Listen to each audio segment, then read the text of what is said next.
Hello mga friendship, this is Grace, your missionary na inassign ni Lord dito sa Cambodia, and ngayon itutour ko kayo sa outreach namin. And of course, ang sasakyan natin ay ang aming Ford Ranger na 3 yung gulong. Ito yung kulong-kulong ang tawag ng mga Filipino missionaries na napunta dito sa amin, pero ang tawag nila dito ay Kangbay. At tingnan nyo naman yung daan natin mga friendship ay talagang napakahirap, lalo na pag umulan yan, talagang clay yan, pero may mga portion na rin na simentado na rin, pero sa amin talaga papasok hindi talaga. And galing sa church papunta sa outreach namin ay nagbibiyahe kami ng 30 to 45 minutes, kaya we are really praying for a car, kasi kung may car mas mabilis ang expansion ng God's kingdom here sa Cambodia through us na ginagamit ni Lord dito sa Cambodia. Kaya ko naman ito napakita sa inyo, kasi please pray with us, pray for us na magkaroon kami ng sasakyan, kasi mas maganda, mas malawak, mas mabilis ang pagpapalawak ng God's kingdom dito sa Cambodia, and we are one body in Christ, diba? So kung ano yung success namin dito, success nyo rin. Kasi of course, di ba sabi ng Bible, isang kaluluwa lang ang maligtas at millions of angels ang nag-i-enjoy at nag-worship kay Lord dahil sa isang kaluluwa na maligtas. Kaya please, please, please pray for us.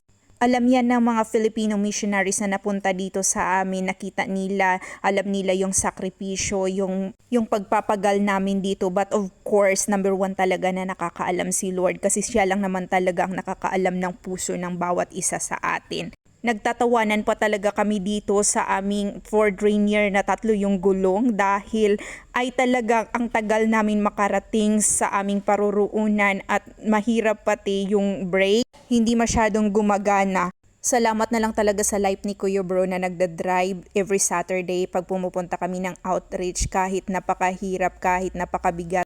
At mga friendship, dumating na nga tayo. Ay, ang baby na yan, 4 days old pa lang yan. Nandito na tayo sa Islam area. Ito yung ministry na lagi nating pinupuntahan. Ayan, tingnan mo naman yung mga bahay nila, binabaha. Tingnan mo yung mga basura.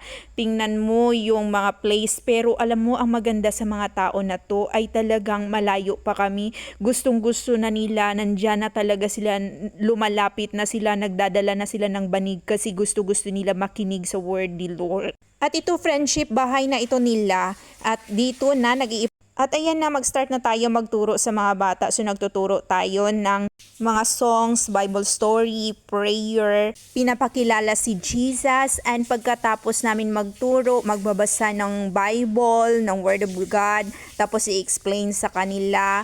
Tapos pagkatapos niyan ay mamimigay tayo ng mga pagkain. Minsan nagbibigay kami ng bigas pag may bigas, kaya kung gusto nyo mag-donate, please.